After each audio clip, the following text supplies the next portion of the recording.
নড়াইলের লোহাগড়ায় গাছবাড়িয়া গ্রামের বর্গা চাষী তাপস বিশ্বাস 1 একর জমিতে আবাদ করেছিলেন পাট। আগে পাট বিক্রি করে অর্থ উপার্জন করলেও বাড়ির কাজে ব্যবহার হতো পাটকাঠি। তবে এখন পাটের পাশাপাশি কাঠি বিক্রি করে সচ্ছলতা ফিরেছে তার সংসারে, আয় করছেন বাড়তি টাকা। শুধু তাপস বিশ্বাস নয়, পাটকাঠি বিক্রি করে লাভবান হচ্ছেন জেলার হাজারো কৃষক। উৎপাদিত এসব পাটকাঠি ভাগ করা হয় 2টি শ্রেণীতে।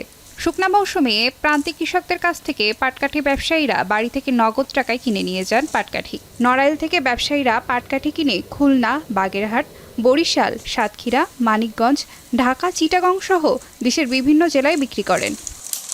জমিতে বুনেছিলাম, তাতে 70-80 মণ পাট হয়েছে। আর কিছু পাট খড়ি তাই নিজের জন্যই রাখিছি, আর কিছু বিক্রি করে ফেলাইছি। পাটকাঠির অনেক চাহিদা বলে এখন আমরা পাটকাঠি সংগ্রহ করে ভালো করে গুছায় রেখে বাইসে বিক্রি করে দিই। এই বছরে পাটকাঠির অপরিমাণ দাম, কিন্তু পাটকাঠি বেশি এলাকায় পাওয়া যাচ্ছে না। কুষ্টিয়া যায়, তারপরে চুয়াডাঙ্গা, ঝিনাইদহ, 12 বাজার, কালীগঞ্জ, এদিক খুলনায়। গত কয়েক বছর ধরে পাটকাঠি বিভিন্ন শিল্পের কাঁচামাল হিসেবে ব্যবহার করা হচ্ছে। এতে পাটকাঠির চাহিদা বেড়েছে। বর্তমানে কৃষকেরা তাদের উৎপাদিত পাটকাঠি জ্বালানি হিসেবে ব্যবহার না করে ভালো দামে বিক্রি করছেন। এতে জেলার কৃষকেরা বেশ লাভবান হচ্ছেন।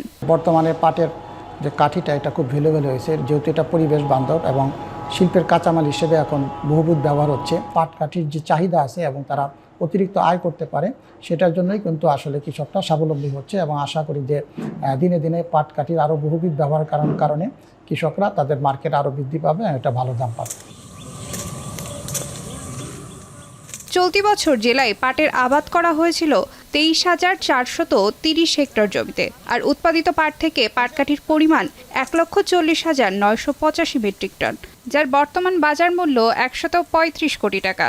চলতি বছরে নড়াইল থেকে 100 কোটি টাকার পাটকাঠি কেনাবেচার আশা রয়েছে।